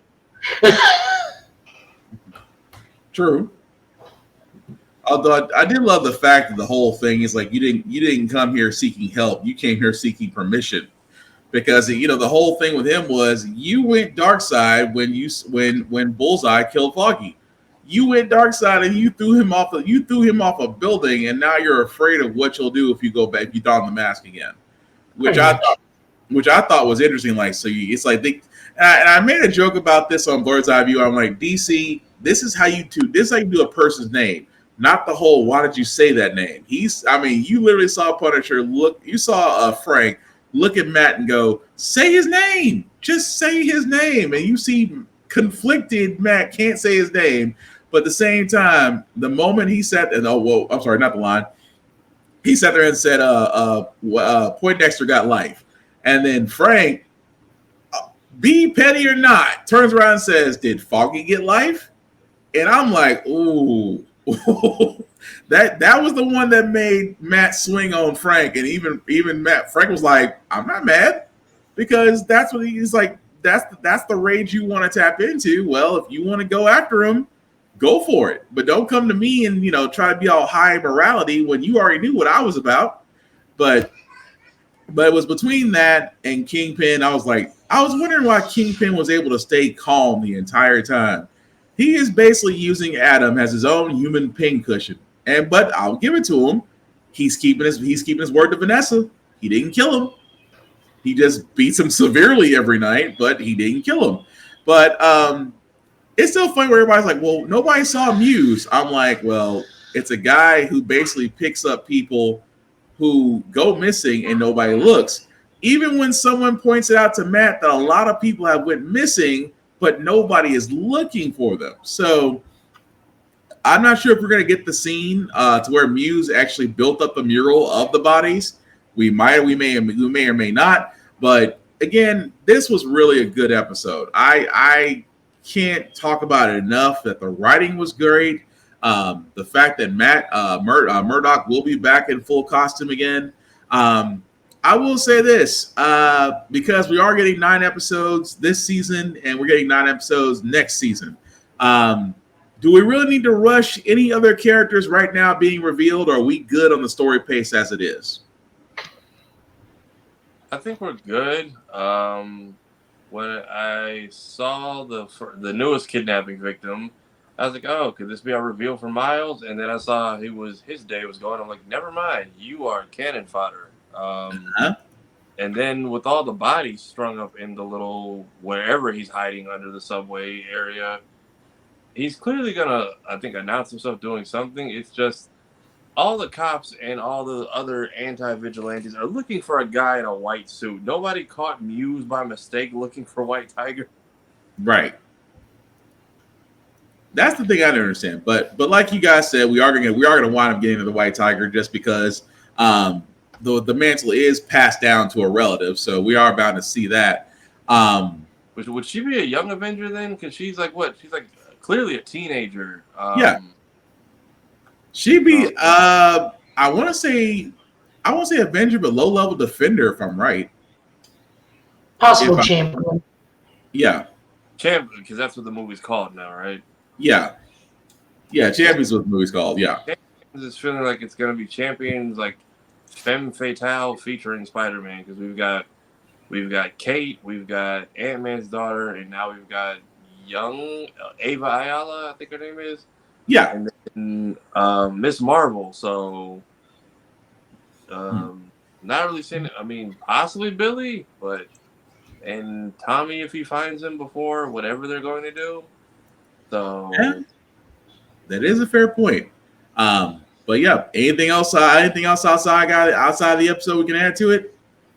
Yeah. Nice seeing the duality of Frank and Daredevil again. Basically, he made him cry last time because he was painting him a bloody picture of his worst day, but this time it's because he's trying to call him out from running from himself. Mm-hmm. He wouldn't even say Foggy's name. And then Frank is doing whatever with the board of Pinterest people on the back that's behind him in that room, which I don't know if Frank is tracking all the missing people or Frank is tracking down the cops who are using his name, because he did call them a bunch of fanboys. So he knows about the Punisher unit at least. Yeah. Whether he does anything remains to be seen. That's the thing I'm wondering, because technically Frank does have a spot in Born Again, and he does get his own special. So that's going to be interesting to see what they do with it. But Joe, anything else you want to add to the review of this one? No, good episode. Cool. Let us know in the comments what you guys think. Again, this is only episode 4. So we still got 5 episodes to go before the remainder of this season. And like I said, I'm just curious to see how that's going to fall out. But hopefully we won't hear we built this city on rock and roll again for 100th time, because that'll drive you nuts. But like Tafari said in the previous podcast, Kingpin could have went to Harlem and heard something completely different, something with soul in it, and we would have been better off. Just saying. But the last trailer we do got, guys, before we get to our comic book reviews, Pokemon Horizons, the Mega Voltage arc, which starts April 11th. Joe, do we have any more information on that, or are we playing the trailer? No, we know that there's a time skip, so magically these kids are actually allowed to age. This is I think either 1 to 3 years after the end of the current arc in Japan. All right. The Pokemon professor that leads the Volteckers is missing in a mystical world mystical land that kind of travels called Lucendia or something. Netflix hasn't caught quite back up yet. So I'm expecting Roy to get his evolved form of his partner Pokemon, who's only at the second stage, and other things. The series has been actually pretty good, much more stronger storyline, better characters, more serialized than it is anthology like normal Pokemon outside of the Sun and Moon series. Gotcha. Moon was one big series. This one has a much stronger narrative. So I'm looking forward to it. Plus Captain Pikachu. And the fun thing is in this series is the original Pikachu voice actress now portrays a trainer who is she's pretty much Jury. Gotcha. Street Fighter. Okay. So, oh wow, Jury from okay, I gotta see this. She has like a goalie that she constantly makes self-destruct. She's got the screaming ancient Jigglypuff, and they just scream at each other, and she just hates Captain Pikachu.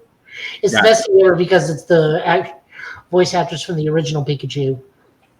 All right, I'm game to see this. For all those that haven't seen the trailer, here is the Mega Voltage Arc teaser for Pokemon Horizons.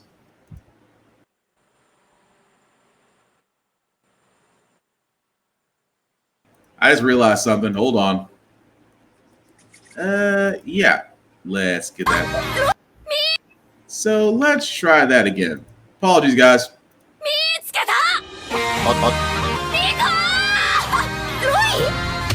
私たちで取り戻すライジングボルテッカースの真実を絵が新しくメガピンチみたいだなロイアニポケから目が離せないルカリオメガパワーアップ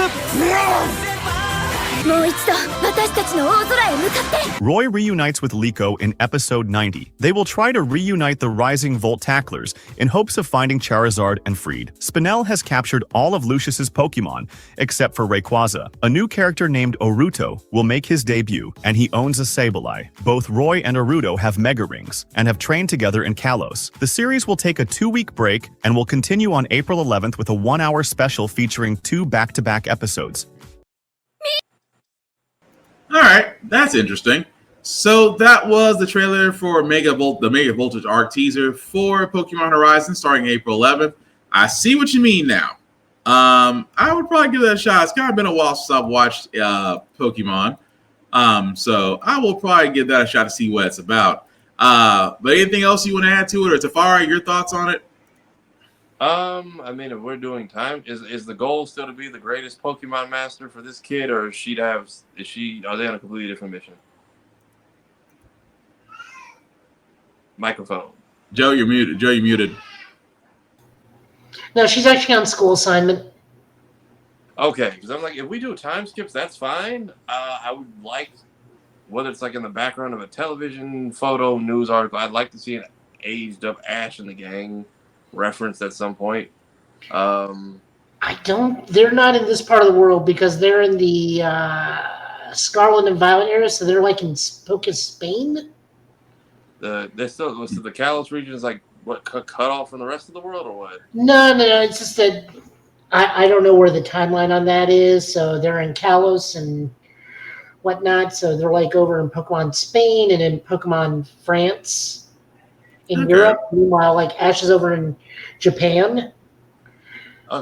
So I mean, I thought he was. But this takes place after his run, basically, though. Yeah. Right? Okay, so I figured he was a world champion, so they would at least know who he is. That's why I was like, if they do like a news article or something covering, I don't know, he's on a victory tour or something. Let us see the aged of Ash, Misty, and Brock. But it's like the fact that they at least have like a plot going, because we had to get to like what Pokemon Battle Frontier before we got to what was the teams like Plasma and Magma, who were like who were like a legitimate threat for a while, and it was actually growing more concerned than the plot of becoming the best. So at least if they've got something here, 90 episodes in already, but as long as No, they've got a it's on Netflix. They got the first 3 seasons. So you can watch the dub or the sub over there. Okay. Storyline goes from Jump Street. This isn't like where it's like his goals and things. Like, no, there's a general mystery. They got to track down these special Pokemon that unlocks this secret land for Tapagos, the like world island Pokemon. Mm-hmm. And it's a rival exploration company that's trying to do it. They are not Team Rocket. I would say this, like, they are legitimately dangerous people. Ah, gotcha. Okay. The main dude uses that Mega Man Battle Network Pokemon that's Ghost Fire, that's got like the arm blades. Uh-huh. Again, these are legitimately dangerous people this time. Plus, Larry's great. God, I love Larry. Good to know. Well, let us know what you guys think about Pokemon Horizons, especially with the arc that's coming out very soon. We definitely want to know your opinions on that. But that being said, we are going to go ahead and move on to our comic polls tonight. Before we get to that, we do want to show love to Rick's Comic City. Again, Nashville's #1 place for comic books, for mangas, for Funko Pops, not Funko Pops. There's a big difference between ice cream and there's a big difference between collectibles.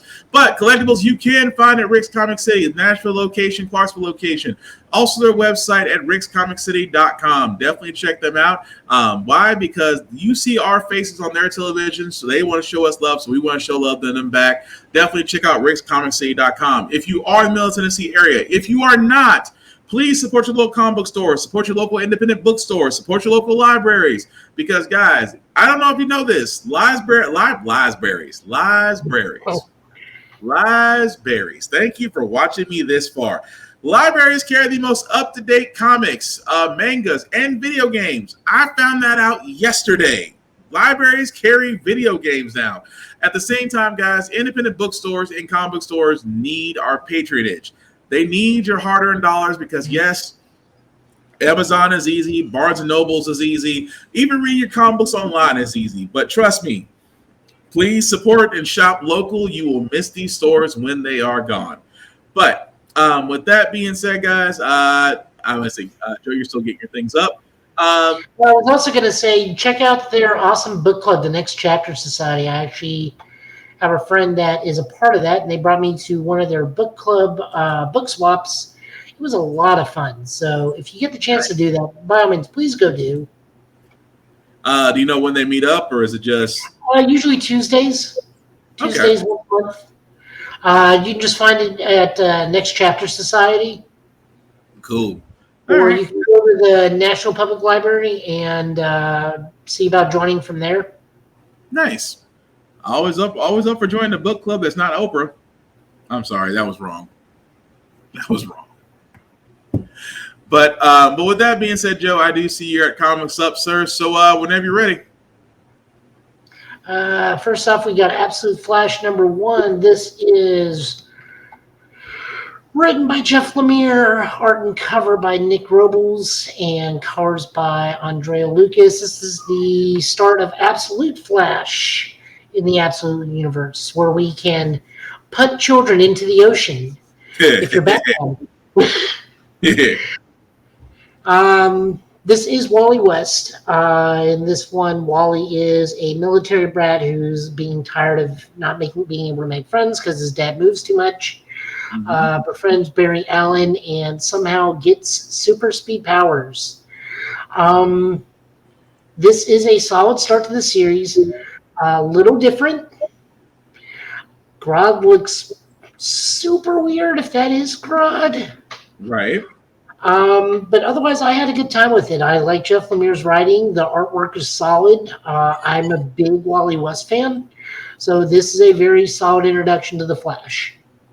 I agree. This is an interesting story because, again, with the absolute universe, they are doing different takes on heroes. This was interesting to make to make the story be around Wally, but at the same time, Barry is already dead. So that's the part where this is a. Well, I won't say dead because I don't want to get too much into it. But let's just say you're going to question exactly where his role is in this. At the same time, it's a. I know I usually am against when certain stories have a retelling. This one looks like this was thought out for the Flash. So I will say this was definitely an interesting read. And I want to keep up with it. I want to see where they go with the retelling of this story around Wally. Next up, we got a question all along the Watchtower. This is written by Alex Gira. Can't read that. Scara with art by Cian Tormey and Raul Fernandez, and colors by Romalo Fernando Jr. We are getting this, I believe, is the penultimate issue to the all on the watch end of the question miniseries. We find that she gets a dog from the Phantom Zone, who I thought was like Doomsday Dog, just from the little rocks and whatnot. Yeah. She is slowly fighting her way through corrupted superheroes and trying to find a way to take out Cyborg Superman. Again, enjoying this. I like the guest character who gets to come in a little bit towards the end. Artwork's decent. I do like how everyone's drawn. I feel bad for Ted and Jaime, but they do their best. Again, another solid book.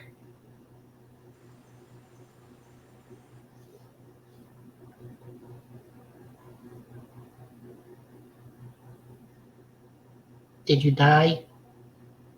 He might have frozen. Are you able to go to the next one or no? Oh yeah, I can go to the next one. You and I can talk about the next one. Okay. Next one is DC Cross Sonic. This is written by Ian Flynn with art by Bryce Thomas, colors by Matt Herms, and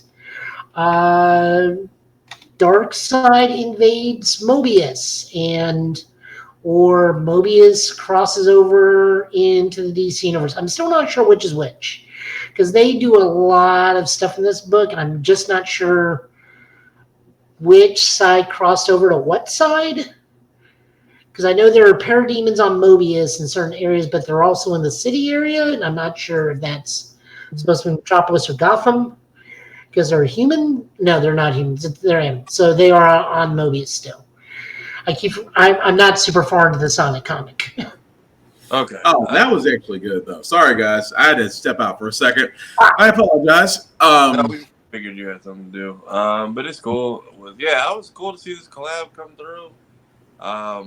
Also lets me know Sonic can kind of go wherever he wants and is not limited to just Paramount properties, which is great. I do like how everyone's teamed up. Silver's with Jon Stewart, Amy's with Wonder Woman, Knuckles is with Superman, Shadow's with Batman, which they do share a very similar backstory, so that's why.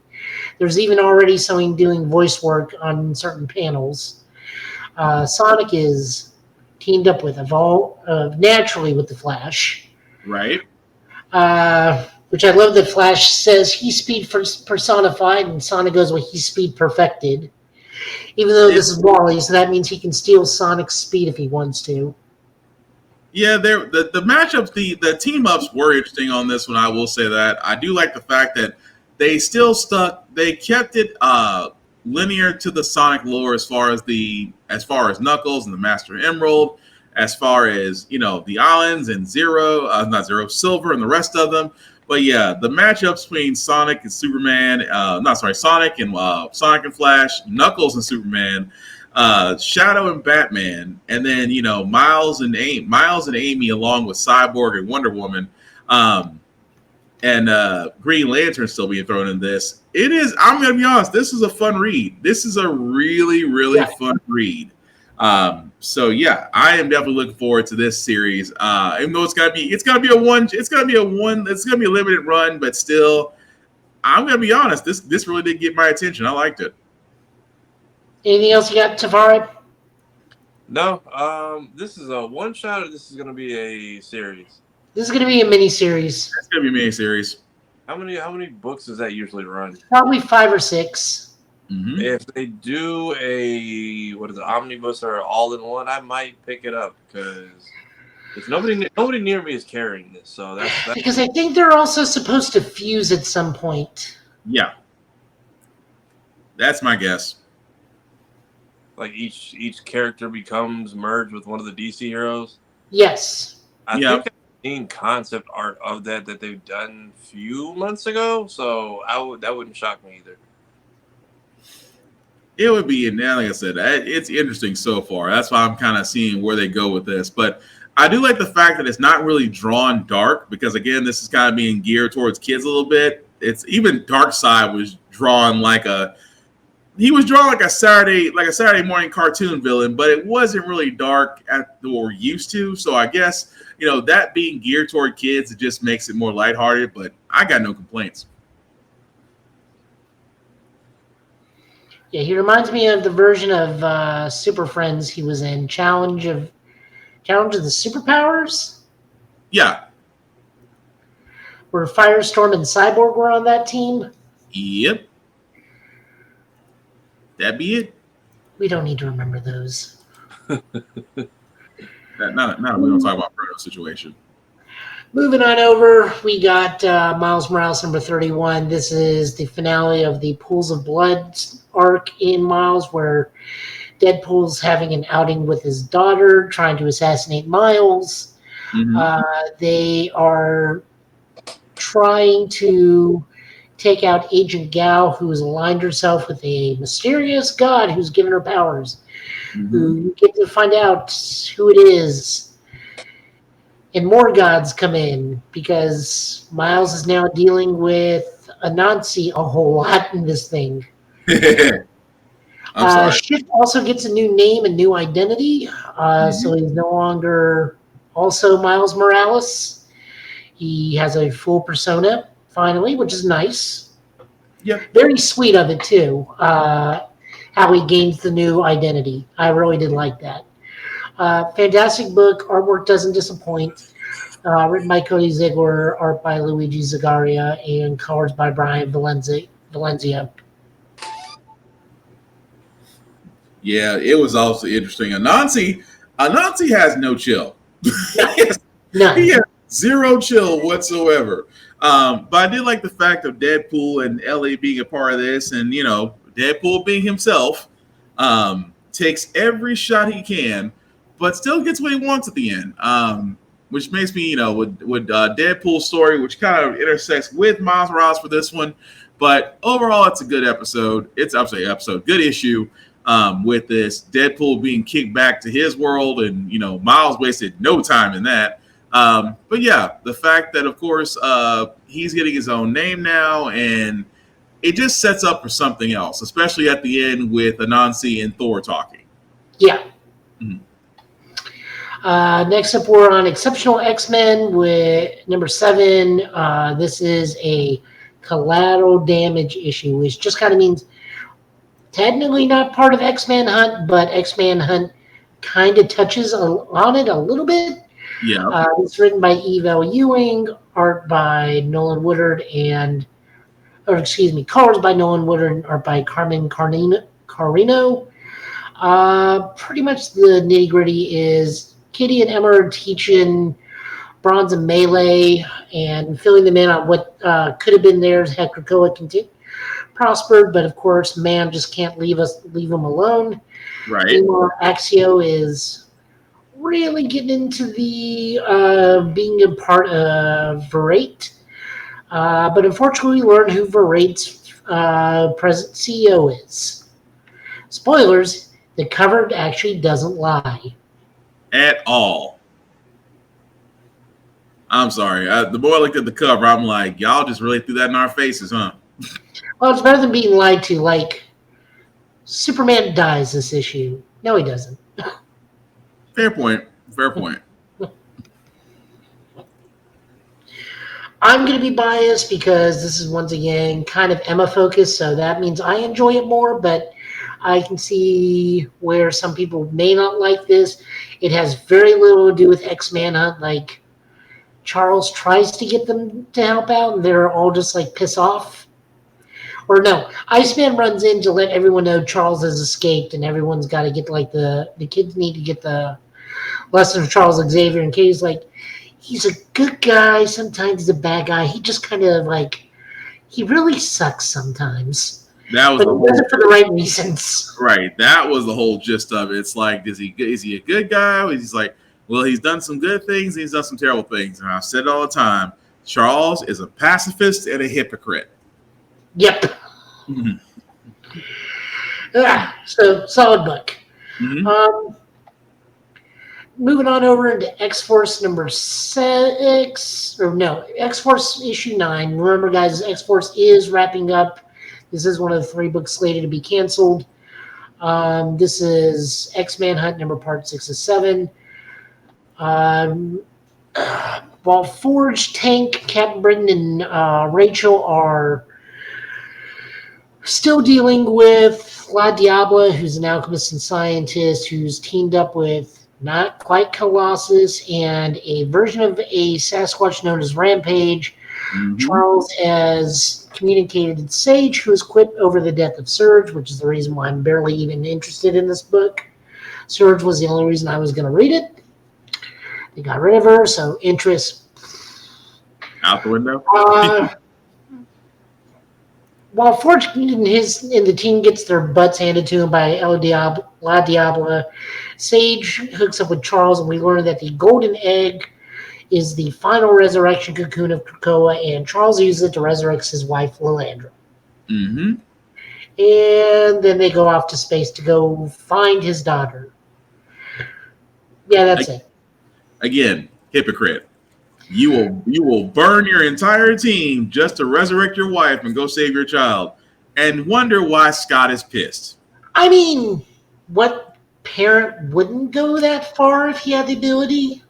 You would burn the same people you trained that would die for you to save your own child. To save your own child. No, that's a justifiable reason. It's your only child that you are aware of. But the only reason why Scott hasn't vaporized you is because of another student, because of Rogue. Rogue is the only reason why Scott has not taken out Charles. So, honestly, this is mostly dealing with the Charles stuff. This barely even deals with Forge's team. They just need to drop the pretense with Tank. We know Tank is Colossus at this point. Pretty much. I mean, I recommend it only in that it's part of the larger whole. But in the grand scheme of things, I'm okay with X-Force going to the wayside. Colossus with shape-shifting abilities. That's some scary stuff. You just don't brandish a blade out of nowhere. That's all I'm saying. Yeah, true. Meanwhile, things I do like. Magic. This is written by Ashley Allen, art by Jermaine Peralta, and colors by Arthur Hisali. Magic, last issue, Magic was dealing with some demons connected to the 5 magic seals. He is teaming with Cal. She's defeated pretty much everybody thus far, but gets pulled into a demonic realm, which hinders her magic by a demon known as Liminal, who in this issue tries to convert her by using constructs from her past, like Limbo version Kitty Pryde and Belasco, and Eliana's just not about that life. So, but all he wants to do is talk. Well, I just want to talk. I'm sorry. I mean, it is Illy, so she will immediately toss that sword out if she even because she's also dealt with demons before, and talking is probably the worst thing that they could do. But in his defense, that's all he really wanted to do until she finally listened. Yeah, but again, like I said, you're in a demon realm. Talking to a demon is probably worse than fighting a demon. That is true. Because if they get you to agree to something, then you're screwed. Well, that's true, where that kind of leads to the next part of the story. Yeah, she winds up meeting up an old team member at the end of the issue. Solid book. I know I keep saying, but it's a good book. This time it's not my bias of it being magic. This was just a good issue. A lot of fun, a lot of callback to the old school magic from the 80s. Mhm. Art's great. I enjoyed it. I will say this: I call this issue the weirdest conversation ever, because as soon as they had that conversation, it's like, I'm gonna make you a deal you can't refuse, and it's like she accepted it. So now her and her old teammate have a lot to talk about that she's not gonna like to hear what she's got to say. No, probably. Well, it makes the next issue interesting if they go by the timeline. If they go by the timeline of what they agreed to, they could stretch it out to one or two issues. They could. Of course, I have no idea where this is happening in continuity because she's also currently corrupted, helping Spider-Man and also trying to fight Charles. That is true. So yeah, no telling where it is in the book. You're right. Moving on over to G.I. Joe number 5, written by Josh Williamson, art by Tom Riley, and colors by Jordi Belair. Long and short of it, the Joes fight Cobra. The Joes escape. Meanwhile, Cobra Commander is putting the finishing touches on his mind control device. They about killed Esther on this. All I got to sit there and say is, I said this at the end of the last issue of G.I. Joe. Did Hawk really have a plan? And I'm going to say at the end of this issue, Hawk got extremely lucky. Duke. I'm sorry. Duke got extremely lucky. I'm sorry. Duke got extremely lucky with old boy just happened to be in the tank. That's all I'm saying. There is no way you call that. He even says, like, he may have been there. That was the petty side. Like, how did you know he was there? I didn't. I guess. Fun issue. Stuff keeps happening. I'm waiting for this to come back around to them dealing with the Transformers too. Yeah. Also, that poor Dreadnought. He has such horrible PTSD in this. Pretty much, but it's kind of weird they did get away from the Transformer story a little bit. I think they're going to come back to it because of what happened with Cobra. Well, I mean, I know they are linked in because the source of all of Cobra's technology is Energon. Yep. So there is that. But I really want them to, start tracking down Starscream and the Combaticons. That'd be cool. That would be cool to see. But you're right. That might actually come up because they are kind of getting away from Transformers. Although this was a great issue. Like I said, still seeing Duke go, I was right, but I was kind of right. But thank God I was right because I didn't know if I was right. But it was a good issue. I'll give it that. And rounding out, we got Silverhawks number 2 by Dynamite Comics. This is written by Ed Brisson, art by George Kambadalis, and colors by Ellie Wright. We get the origin story for Bluegrass, who, surprise, surprise, was in a band with Melodia. I'm saying these names like you guys that are young actually know what Silverhawks is. Anybody proud. I was gonna say anybody that was born past anybody not born before 1992 may not know what Silverhawks is. That's not my fault. We also get to see the origin story of the poorly named magician Hot Wings. I hate that so much. I really do. That's the one thing about Silverhawks I can't forgive. You give one guy, the only black guy in all of space, and his name is Hot Wings. Hot Wings. It's just. Meanwhile, Quicksilver is being trained by Condor and Commander Stargazer. We do get to see Mumbo Jumbo in this issue. Again, I'm naming names. Nobody, half of our audience knows who they are.